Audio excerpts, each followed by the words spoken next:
it's my esteemed pleasure to invite our principal, Mrs. Sunita Krishnan, on the stage to say some words.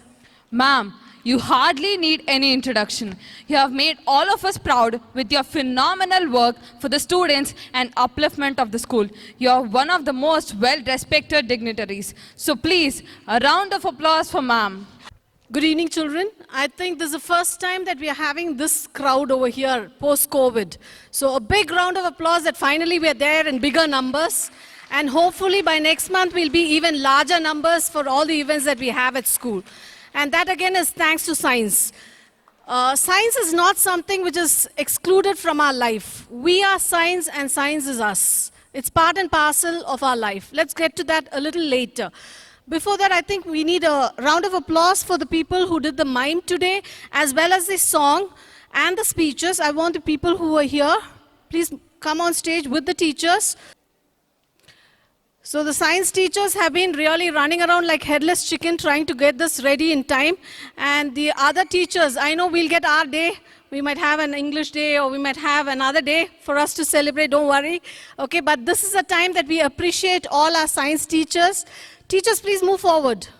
And Annie ma'am, definitely this is not possible without you. So please move forward. We really need to appreciate that, please.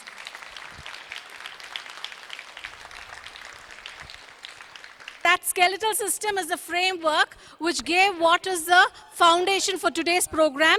And these muscles worked in coordination with the skeletal system to give us what it is today. A very big round of applause for what they have achieved. Very good.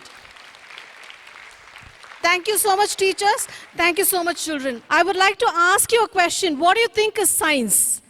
Do not answer out. In your mind, you can think of all the answers which come to your mind. What is science?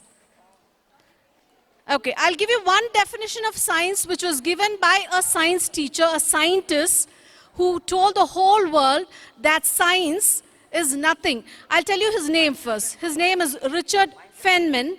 Richard Feynman. I want you to go back and maybe YouTube him and find out what he's spoken. What he said is, science is nothing but guessing, okay, and then computing. After guessing, the first step is always guessing, the second step is computing, and the third step is experimenting or experiencing. Having said that, anything which is evolved through science has been done because one person at some point of time had a dream. How many of you all dreamed that we have vehicles with wings? Raise your hands. That we have cars and buses with wings.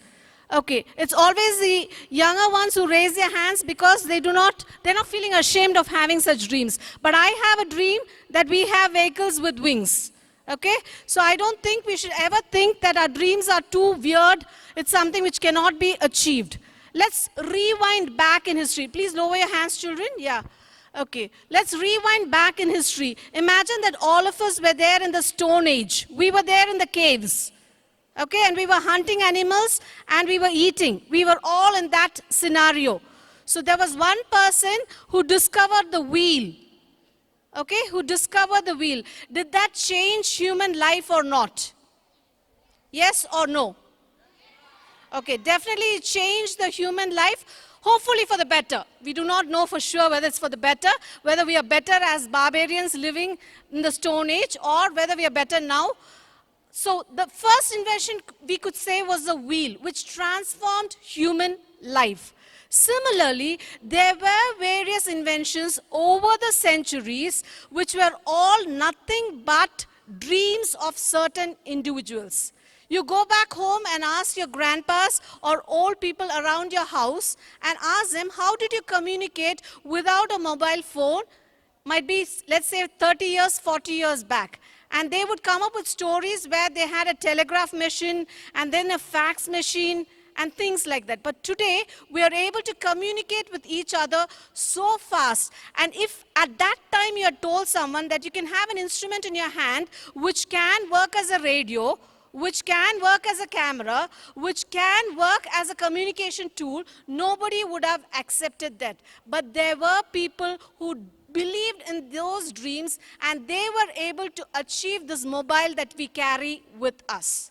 Clear to everybody? So science is not something which is for anybody else. It is for you. So I want you to start dreaming about something and trying to, that is called guessing, dreaming or guessing, and then work towards that. What are the things which are necessary for making a vehicle fly? You should be trying to find out what are the things which are necessary. And then you do the computation. That is called the computation. And once you do that, you will have to undergo a lot of failures. What we saw at the beginning of today's event, we all had a good laugh, we all enjoyed. But that is part and parcel of any scientific discovery or invention.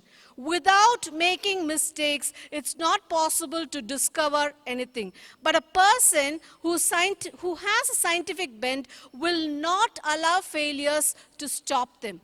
The more they fail, the harder the way they work in order to achieve whatever it is that they are dreaming of. So the very first thing that you should have is that you should have something to dream about. So I would suggest that in your heart, think, what is the contribution that I can give to this world scientifically? The Science Day celebration is just not for you to sit here and have an event and forget about it.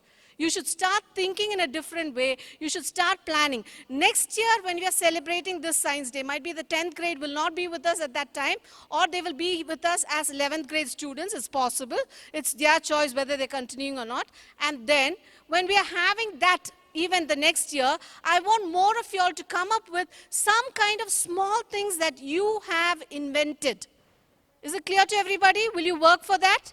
So from today, keep your eyes open, keep your ears open, try to do something different.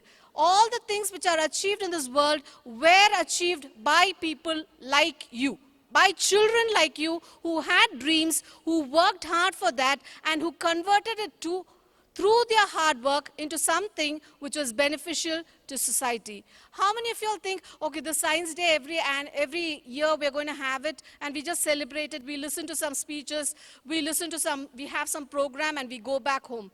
How many of you all know that you are the best example of science? You, your body.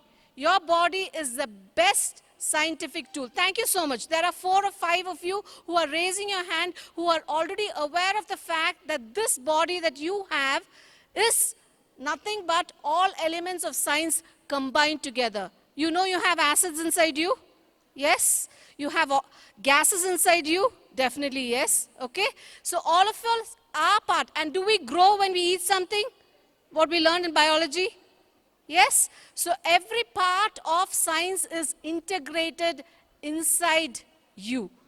And whatever you see outside as scientific inventions or discoveries are nothing but reflection of this machine, which is the perfect machine on earth till date. Okay? No artificial, no AI can replace you. You as a human being is the coherent mass of physics, chemistry, and biology. And the atoms which have made you did not come into being when you were created by, or when you were born. Okay, it was not done at that time. The atoms which are part of you were created when we had the Big Bang itself. Can you imagine the magic that you are? Does everybody understand that you yourself are a walking, talking, achieving magic? And not only just magic, you are a scientific magic. So henceforth, how many of you all did not like science? Please raise your hands. Science teachers, please close your eyes for a few minutes. Yeah. Okay, because I don't want you to take it out on their exam papers. Yeah. One person very bravely has lifted his hand, but the others, all of you love science. Don't tell lies. Yeah, okay, one more. Yeah, 2, 3, 4. Okay, 5, 6. I think a lot of people are still telling lies. I don't think this many people love science. Then who likes English? There should be, okay, great. This is what I like. Okay, fine. So yes, okay, lower your hands, children. The thing is, science is not just a subject, children. All that you learn, you are made up of atoms. You have electrons inside you. You have neutrons inside you. You have acids inside you. You have gas inside you. Do you understand now how science and you are intertwined? There's no distance between you and science. You are a reflection of science, and science is a reflection of you. And you are going to discover a lot of things if you start understanding this and enjoying and try to guess or dream about something. First and foremost, you need to dream about achieving something and then take steps towards that. And finally, you have to experiment or you have to experience. You have to make a lot of mistakes, no problem at all. At the final count, what is counted is, are you able to come up with a scientific discovery which is beneficial to man or not? And one day, I don't want a photo of you like this. No, I'm not asking for that. I want you to be alive and kicking, and I want you to get the Nobel Prize for Science. How many of you are up for that? Raise your hands. How many of you are going to dream and try to get the Nobel Prize? And those who have raised your hands, very good, because you took the effort of at least raising your hands. So all the very best. Next Science Day, let's hope that few of you at least have converted your dreams into reality. Thank you so much.